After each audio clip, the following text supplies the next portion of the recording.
जिंदगी का एक उदाहरण आपको देना चाहता हूं। मैं गांव में प्राइमरी स्कूल में पढ़ता था। वहां पर पढ़ाने वाले एक पंडित जी थे, एक मौलवी साहब थे। मौलवी साहब पढ़ाते भी थे और फिजिकल ट्रेनिंग जो होती है, फिजिकल एक्सरसाइज, वो भी कराते थे। मुझे याद है कि यदि हमारी एक्सरसाइज ठीक नहीं होती थी तो एक पतली सी छड़ी हुआ करती थी, स्टिक।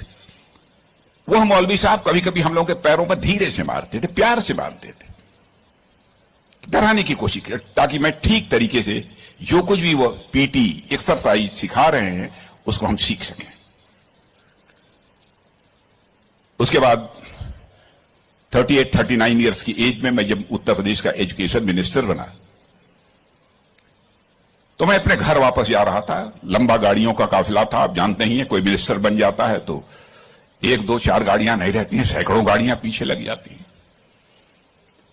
जब मैं घर जा रहा था तो हमारे घर जाने वाली जो रोड है उसके बगल में ही, लगभग हमारे घर से, हमारे गांव से लगभग 15-16 किलोमीटर दूर मौलवी साहब का घर था। मौलवी साहब रिटायर कर चुके थे, बुजुर्ग हो गए थे, आंखों से दिखाई नहीं देता था। उनको मालूम हुआ कि जिस बच्चे को प्राइमरी स्कूल में हमने एजुकेशन दी है, आज वो हमारा बच्चा इस प्रदेश का एजुकेशन मिनिस्टर होकर इसी सड़क से गुजरने वाला है। मौलवी साहब आंखें बंद किए हुए, आंखों से दिखाई नहीं देता था, और उनके 2-3 बच्चे उनके बगल में खड़े। जो सज्जन हमारे साथ बैठे थे गाड़ियों में, हमारे काफिले में, उन्होंने कहा कि देखिए, यही मौलवी साहब ने आपको पढ़ाया था, मौलवी साहब का गांव है। मित्रों, मैं अपने जज्बे को रोक नहीं सका। मैंने गाड़ी बैक कराई और मौलवी साहब आंखें बंद किए हुए, दोनों हाथों में हार लिए हुए खड़े थे। मौलवी साहब के पास गया और मौलवी साहब का मैंने चरण स्पर्श किया, उनका पैर छुआ, और मौलवी साहब की आंखों से तब तक आंसू चलते रहे जब तक कि मेरी गाड़ी वहां से नहीं गुजर गई। कल्पना करिए, वर्षों गुजर चुके थे, प्राइमरी स्कूल छोड़े हुए, उसके बाद मौलवी साहब से कभी भेंट नहीं हुई थी। लेकिन वह क्षण मैं अपनी जिंदगी में कभी नहीं भूल सकता। मैं चीफ मिनिस्टर भी थे तो आए थे एक बार मिलने के लिए। लगभग 3-4 हजार की भीड़ हमारे चीफ मिनिस्टर रेजिडेंस पर थी।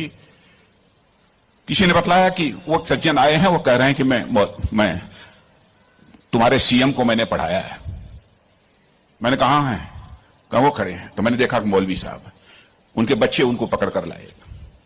मौलवी साहब को मैंने बुलाया, बगल में चेयर पर बैठाया और उनका मैंने चरण स्पर्श किया। बच्चों, आपसे कहना चाहता हूं, बहुत लोग आजकल सो कॉल्ड प्रोग्रेसिव्स की मैं बात करना चाहता हूं। वह कहते हैं कि हमारी इस टीचर का वैल्यूज के प्रति जो कमिटमेंट होना चाहिए वह क्या है। डोंट वरी, यह आपका काम नहीं है कि आपका टीचर किस हद तक वैल्यूज के प्रति कमिटेड है, नहीं कमिटेड है, क्या करता है, क्या नहीं करता है। एक काम उसने जिंदगी में किया है कि आपको उसने तालीम दी है, आपको उसने तालीम दी है, इसे मत भूलिए।